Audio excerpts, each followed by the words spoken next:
জানিয়ে দিব হাতে থাকা সর্বশেষ আপডেট আন্তর্জাতিক সংবাদ। প্রথমেই সংবাদ শিরোনাম, এরপর বিস্তারিত। ভাঙছে ইসরায়েলের পার্লামেন্ট, পদ হারাবেন নেতানিয়াহু।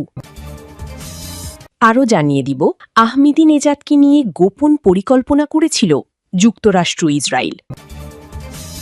আরও জানিয়ে দিব ইস্তাম্বুলের কনসুলেট বন্ধ করছে ইসরায়েল। সর্বশেষ জানিয়ে দিব তেলের দাম নিয়ন্ত্রণে রাখতেই ট্রাম্পের সুর নরম। ভাঙছে ইসরায়েলের পার্লামেন্ট, পদ হারাবেন নেতানিয়াহু। ইসরায়েলের পার্লামেন্ট নেসেটে আগাম নির্বাচন এবং পার্লামেন্ট বিলুপ্ত করা সংক্রান্ত একটি বিল উত্থাপিত হয়েছে। বুধবার ২০ মে সেটির ওপর ভোট দেবেন এমপিরা। যদি প্রস্তাবটি পাশ হয় তাহলে নির্ধারিত সময়ের আগেই দেশটিতে হবে জাতীয় নির্বাচন।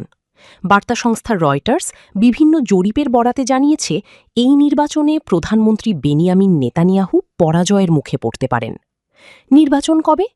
আনুষ্ঠানিকভাবে এখনও নির্বাচনের তারিখ ঠিক হয়নি।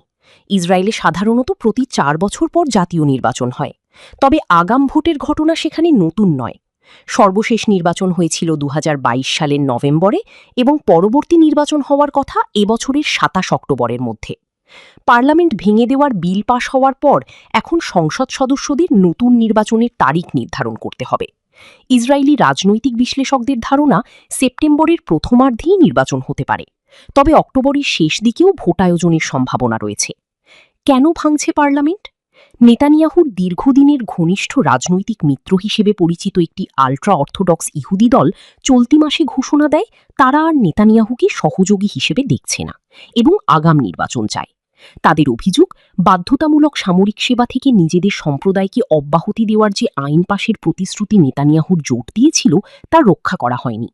একই সঙ্গে বিরোধী দলগুলোও দীর্ঘদিন ধরেই নেতানিয়াহু সরকারকে ক্ষমতা থেকে সরানোর চেষ্টা চালিয়ে আসছে।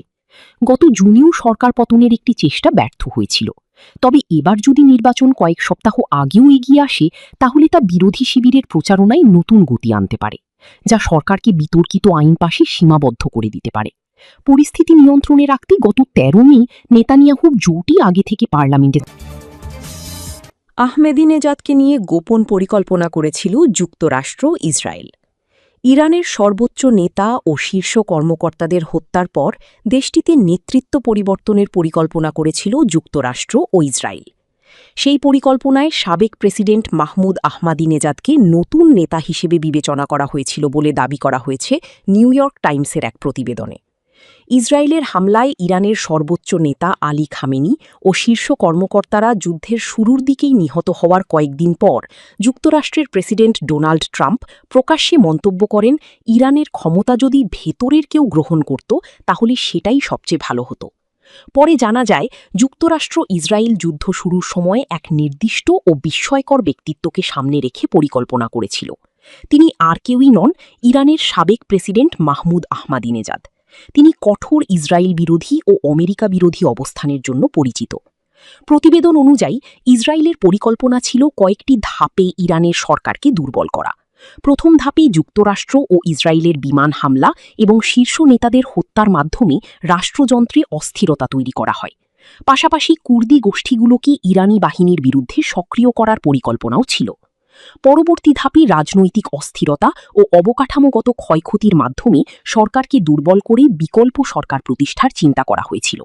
তবে বিমান হামলা ও খামেনি হত্যার বাইরে পরিকল্পনার বেশিরভাগ অংশ সফল হয়নি বলে প্রতিবেদনে উল্লেখ করা হয়েছে। শাসন পরিবর্তন পরিকল্পনা এবং আহমাদিনেজাদ সম্পর্কে মন্তব্যের অনুরোধের জবাবে হোয়াইট হাউসের মুখপাত্র আনা কেলি বলেন, শুরু থেকেই প্রেসিডেন্ট ট্রাম্প অপারেশন এপিক ফিউরির জন্য তার লক্ষ্য সম্পর্কে স্পষ্ট ছিলেন, আর তা হল ইরানের ব্যালিস্টিক ক্ষেপণাস্ত্র ধ্বংস করা, তাদের উৎপাদন কেন্দ্রগুলো ভেঙে দেয়া, তাদের নৌবাহিনীকে ডুবিয়ে দেয়া এবং তাদের প্রক্সিকে দুর্বল করা। ইসরায়েলের ইস্তাম্বুলের কনসুলেট বন্ধ করছে ইসরায়েল। তুরস্কের ইস্তাম্বুলে অবস্থিত নিজেদের অন্যতম প্রাচীন ও ঐতিহাসিক কনসুলেটটি বন্ধ করে দেওয়ার কথা বিবেচনা করছে ইসরায়েল। সম্প্রতি এক ইসরায়েলি সূত্রের বরাত দিয়ে বার্তা সংস্থা এএফপি এই তথ্য জানিয়েছে। গত এপ্রিল মাসে এই কনসুলেট ভবন লক্ষ্য করে একটি বন্দুক হামলার ঘটনা ঘটেছিল। কনসুলেট বন্ধের আলোচনা চললেও আঙ্কারায় অবস্থিত ইসরায়েলি দূতাবাসটি অবশ্য চালু থাকবে। তবে ২০২৩ সালের ৭ অক্টোবর হামাসের হামলার পর নিরাপত্তা ঝুঁকির কারণে সেখান থেকে সমস্ত কূটনৈতিক কর্মীদের সরিয়ে নেওয়া হয়েছিল। বর্তমানে দূতাবাসটিতে কোনো কূটনৈতিক কর্মী নেই। একইভাবে ইস্তাম্বুলের ব্যবসায়িক এলাকায় অবস্থিত এই কনসুলেট ভবন থেকেও কূটনৈতিকদের আগেই সরিয়ে নেওয়া হয়েছিল। বর্তমানে দুটি মিশনই কেবল স্থানীয় তুর্কি কর্মীদের মাধ্যমে পরিচালিত হচ্ছে। কনসুলেটটি পুরোপুরি বন্ধ করার বিষয়ে ইসরায়েলি সূত্রটি জানায়, বিষয়টি নিয়ে বর্তমানে আলোচনা চলছে, তবে চূড়ান্ত কোনো সিদ্ধান্ত এখনও নেওয়া হয়নি। মূলত ভূমিকম্পের প্রস্তুতিমূলক পদক্ষেপ হিসেবে যে ভবনে কনসুলেটটি অবস্থিত সেটি ভেঙে ফেলার একটি পরিকল্পনা রয়েছে। তাছাড়া নিজস্ব মালিকানাধীন এই খালি ভবনটি রক্ষণাবেক্ষণ করতে বিপুল পরিমাণ অর্থ ব্যয় হচ্ছে, যা নিয়ে ইসরায়েলি প্রশাসনের ভিতরেই অনেকেই প্রশ্ন তুলেছেন। এর আগে গত ৭ এপ্রিল এই কনসুলেট ভবনের কাছে একটি ভয়াবহ বন্দুক হামলার ঘটনা ঘটে। হামলার পর পুলিশ কর্মকর্তারা ঘটনাস্থল ঘিরে ফেলেন। এখন পর্যন্ত কোনো গোষ্ঠী এই হামলার দায় স্বীকার করেনি।